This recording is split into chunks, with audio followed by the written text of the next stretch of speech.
देखो इधर LCM HCF का बी पार्ट चलेगा, आर एस अग्रवाल में बी पार्ट चलेगा, और नई वाली बुक में और पुरानी वाली बुक में बी पार्ट में एक दो क्वेश्चनों का फर्क है ना। मतलब ये पुरानी वाली बुक में एक दो क्वेश्चन ज्यादा होते हैं बी पार्ट में, ठीक है, और नई वाली बुक में ए पार्ट में ज्यादा होते हैं, नए जुड़ गए वो, ठीक है। चलो देखते हैं। 7 का छोटे से छोटा गुणज जिसे 2 3 4 5 6 से भाग देने पर 1 2 3 4 5 शेष बचे। अब एक बात बताओ, इसी टाइप के क्वेश्चन करवा दिया वैसे आपको भाई, सबसे पहले अलग अलग शेष बच रहा है तो अंतर देखेंगे। 2 में से 1 गया तो 1, 3 में से 2 गया तो 1, 4 में से 3 गया तो 1। यहाँ पे अंतर कितने का आ रहा है?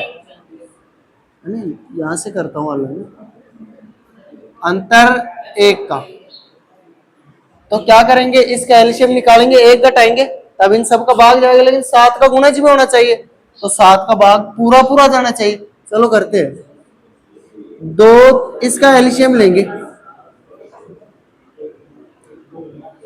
एलसीएम लेंगे तो देखो 2 का भाग 6 में जाता है, काट दो, 3 का जाता है, काट दो। अब अगर जैसे 2 दूना 4, 5 2 3 6, ठीक है। अब इधर सहभाज्य है तो 2 5 और 3, 10 3 दूना 6, 60 हो गया। एलसीएम 60 हो गया, तो संख्या क्या होगी? संख्या 60 के -1/7, सॉरी 60 के -1, संख्या तो ये होगी। क्यों? अभी के कहां से आया? तो ये बोला गया है कि 7 का भाग पूरा पूरा जाना चाहिए। अगर मैं ये कर लू, मान लो 60 एलसीएम हो गया, 60 में से अगर 1 घटा दूं तो इनका भाग देने पर कर्म से यही शेषफल बचेगा, उत्तर हमारे 59 आ जाता। अगर ये नहीं आता तो 7 का छोटे छोटे गुणज नहीं आता तो हमारे उत्तर क्या हो जाता? 59, है ना, 59। अगर ये सब ये नहीं आता तो, लेकिन बोल दे कि 7 का भाग जाना चाहिए, तो संख्या तो ये है, ठीक है। लेकिन चेक करना है, लेकिन हमारे पास शर्त क्या है? जो ये संख्या है उसमें 7 का पूरा पूरा भाग जाना चाहिए, ये शर्त बोला गया है। ये शर्त है कि 7 का भाग जाना चाहिए। अब कैसे चेक करें? के की जगह क्या रखे ताकि 7 का भाग चला जाए? यार रख के भी दे सकते हैं, या इसको टुकड़ों में तोड़े, ज्यादा आसान हो जाता है। 7 7 8 56, तो मतलब 56 के प्लस 4 के, 60 कैसे लिख सकते हैं? -1 बटा में 7, तो हम केवल यही ले लो, 4 के -1/7। अब के की जगह कोई मान रखेंगे, 4 दूना 8, 8 में से 1 गया 7, जाता है क्या? तो के बराबर क्या रखा? 2, 2 रखने से जा रहा है भाग, तो यह संख्या क्या आ जाएगी? 60 × 2 -1, तो 119, यही आंसर है। समझ में आ गया होगा अच्छी तरह, उतार लो तो कर दिया करेंगे। चलो इधर देखो, चलो इस क्वेश्चन को देखो अपन। क्वेश्चन में बोला है 5 अंकों की वह बड़ी से बड़ी संख्या जिसे 15 18 21 24 से भाग देने पर क्रमशः 11 14 17 20 शेष बचे, ठीक है। चलो करते हैं। 5 अंकों की बड़ी से बड़ी संख्या क्या हो गई बताओ? सबको पता है, बड़ी से बड़ी बूझ ले तो केवल 9 ही 9 लिख दो, छोटी से छोटी बूझ ले तो 1 लगा के 0 0 लिख दो, ठीक है। तो 9 को लिख दो 5 बार, हो गई 5 अंकों की सबसे बड़ी संख्या। चल अब बोला गया है इन सबसे भाग देने पर क्या शेष बचे? ये पहले तो इनका अंतर देखो, 4 का, अरे चलो लिख देता हूं अंतर, यहाँ लिख देता हूं अंतर कितना? 4, ठीक है। चलो पहले तो इसका एलसीएम निकालेंगे और एलसीएम निकाल के इसमें भाग देंगे, है ना, और जो संख्या आएगी उसमें 4 और घटाएंगे, ठीक है। करते हैं, एलसीएम निकालेंगे। ये तो अलग, 15 18 21 और 24, इसका एलसीएम निकालेंगे, तो किसका दूं? 3 का दे दूं, 2 का दे दूं, 5 2 3 6 7 2 4 8। अब सारी सहभाज्य गुणा कर दो यहीं पे, है ना। 5 का 20, 7 21, तो 21 × 20, और 3 दूना 6, तो ये हो गया 6 6 6 12 इंटू 20, तो 252, और ये 2520 हो गया एलसीएम। किसी कोई दिक्कत हो रही है? चलो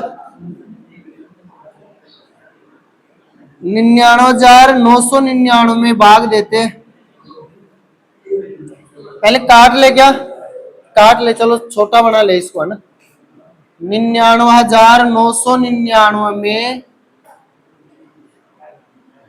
इसका भाग देंगे, हमें पता है 5 और 2 7 और 2 9 हो रहा है, 1 1 1 1 1, 9 9 दूना 18, बच गया 7 9 अंटा 72। अब किसी से कट रहा है क्या? नहीं कट रहा। कितनी बार गया भाग? 9 9 से काटा ना, यहां लिख देता हूं मैं।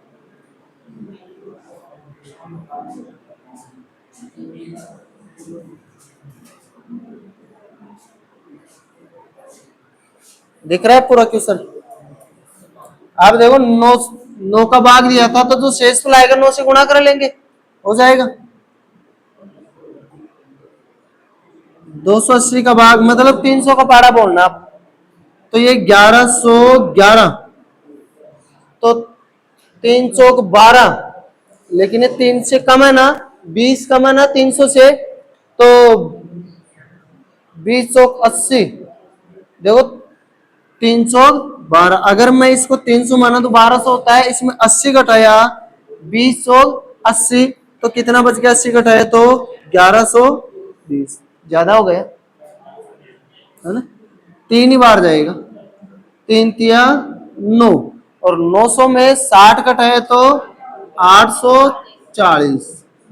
चलो 1111 में 840 घटाया तो 800 से, मतलब ये 900 160, तो देखो 100 तक, 900 तक जाने के लिए 60 वो और 100 1000 तक जाने के लिए, तो 160 ये और 111 ये, तो 271 हो गया, 271 शेष बचा। फिर अगला अंक उतारा ये वाला, 300 का भाव 3 नाम 27, चलो 3 नाम 27 होता है, और 3 दाई 30, चलो 9 बार जाएगा, कन्फर्म है ना। 0 9 अंटा 72, 18 और 7 25, 2520 जा रहा है 9 बार, 2520। तो एक बात बोलो, 2700 में 25 का 200, लेकिन 200 में से आप 9 और घटाओगे तो 191, 191 शेष बच गया। लेकिन वास्तव में शेष क्या बचना चाहिए? 9 का भाग दे रखे थे ना, 9 से गुणा कर लो इसको, वास्तविक शेष।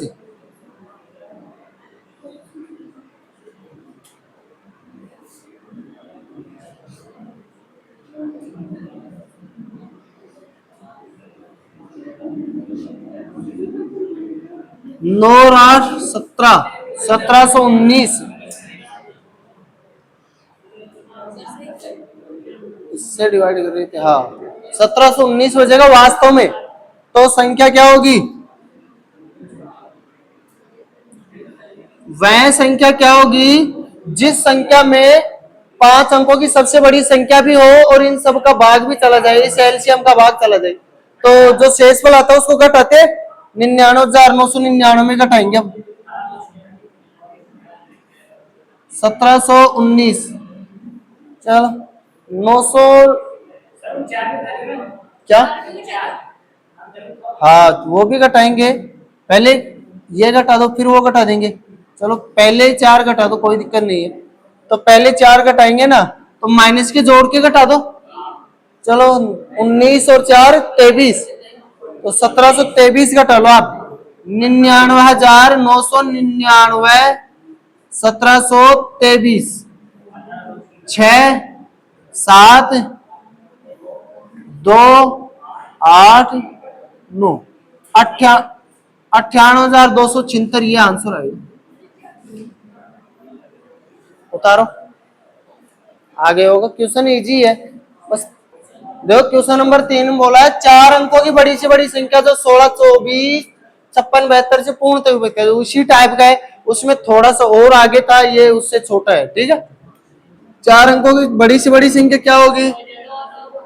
9 9 9 4 बार। किसी कोई दिक्कत नहीं है? चलो बड़ी से बड़ी संख्या तो लिख दिया। अब इसका एलसीएम लेना पड़ेगा। 16, 24, 56 और 72। 24 या 72 होता है? होता है क्या? काट दो। अब देखो किसका भाग जाता है बड़ी संख्या का।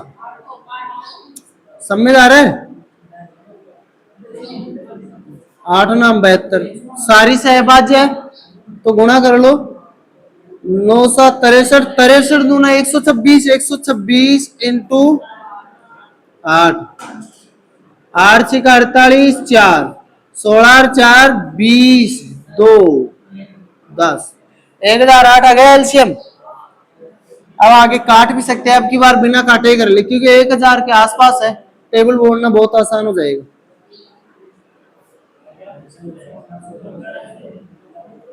ठीक है, देखो ये क्वेश्चन आपको बहुत आसानी समझ में आएगा सभी को। 1000 का पारण 999 में तो जाता नहीं है। 99 मतलब ये 10,000 मान लो, लगभग 10,000 है ना। तो 1000 का पारा 10,000 में 10 बार जाता है, लेकिन 8 है इसलिए 9 बार जाएगा। चलो 9 बार कितना आया? मतलब 8 नाम 72, 9 72, 0 और 9, 9072। चलो घटाओ इसको। 7 2 9 927। तो 927 घटाना पड़ेगा तभी तो आंसर आएगा भाई। 900 मतलब कि 1008 का भाग 9999 में नहीं जाता। कब? क्यों? क्योंकि ये एक्स्ट्रा में है और एक्स्ट्रा जो होता है उसको घटाना पड़ेगा। तो क्या आएगी संख्या? क्या आएगी?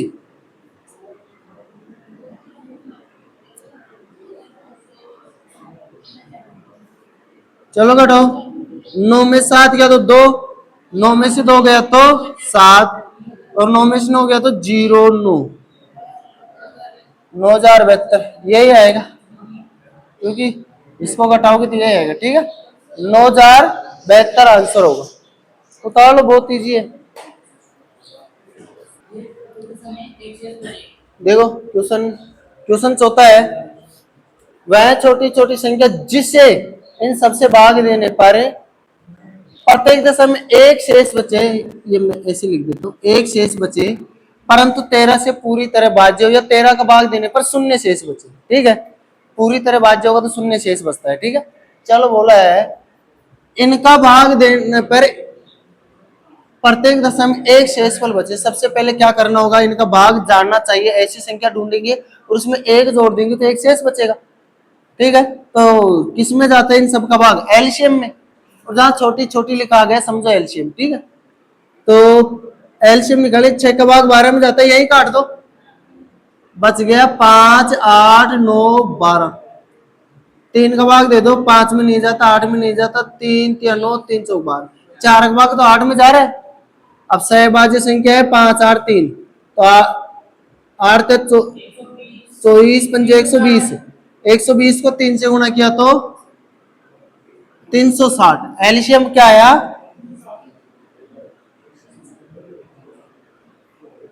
ठीक है, आप ऐसे गुणा कर लेना, 8 5 40, 4 के 12। ठीक है, 120 360 हो गया, 360 हो गया।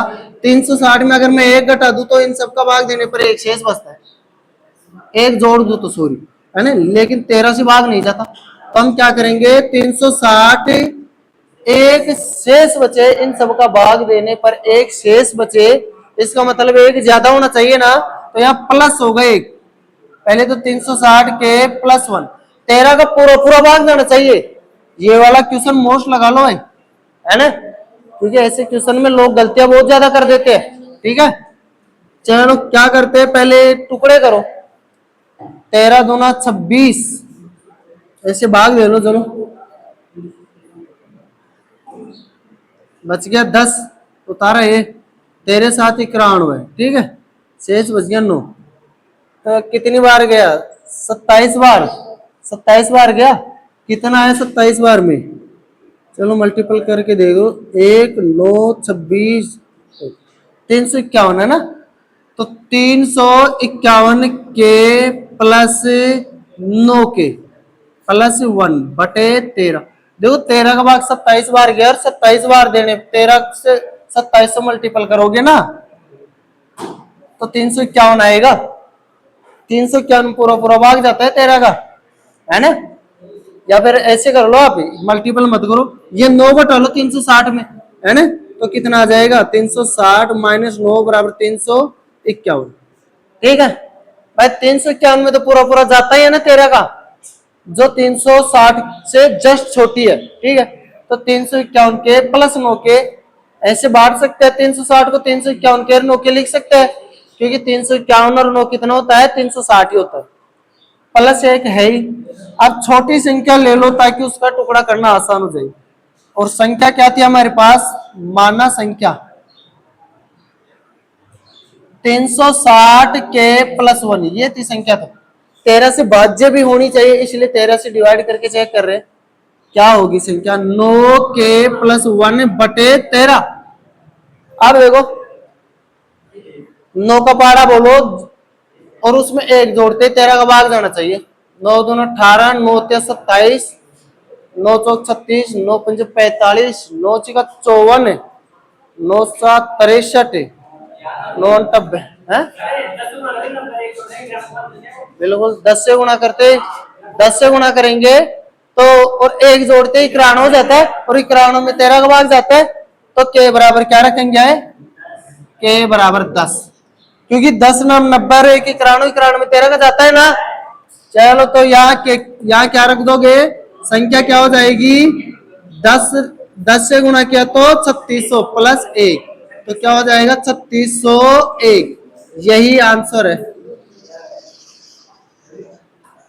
उतार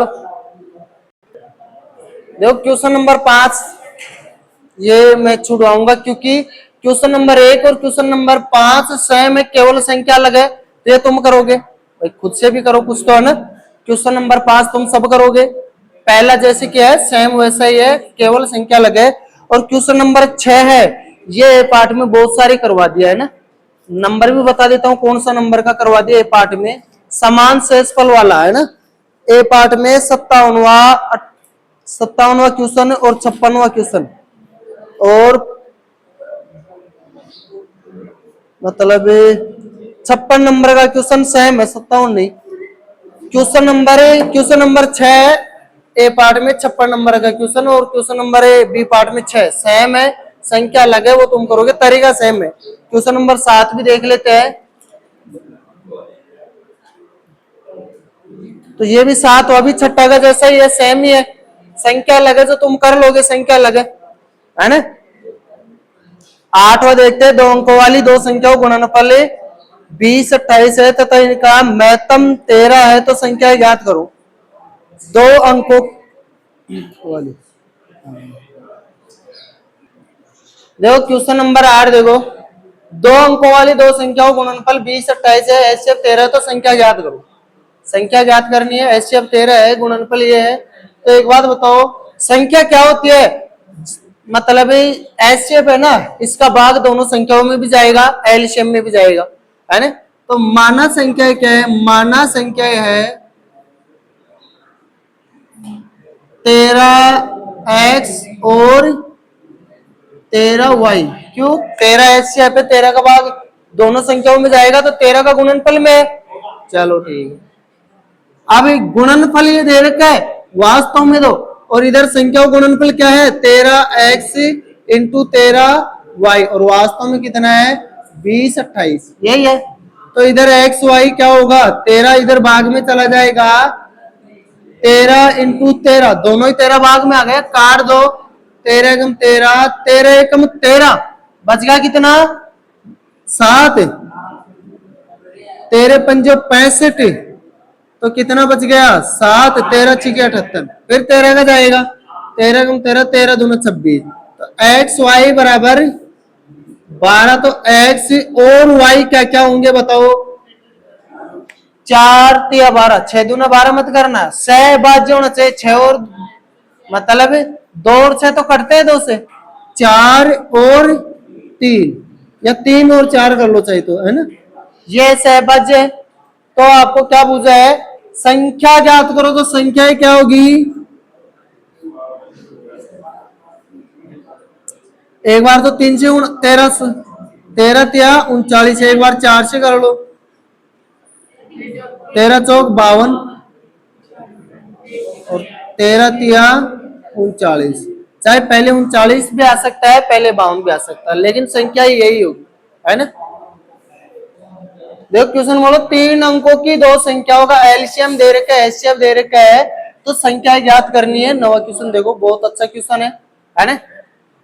अब देखो 2 संख्या है, एलसीएम और एचसीएफ दे दिया, तो संख्या क्या होगी, 80x और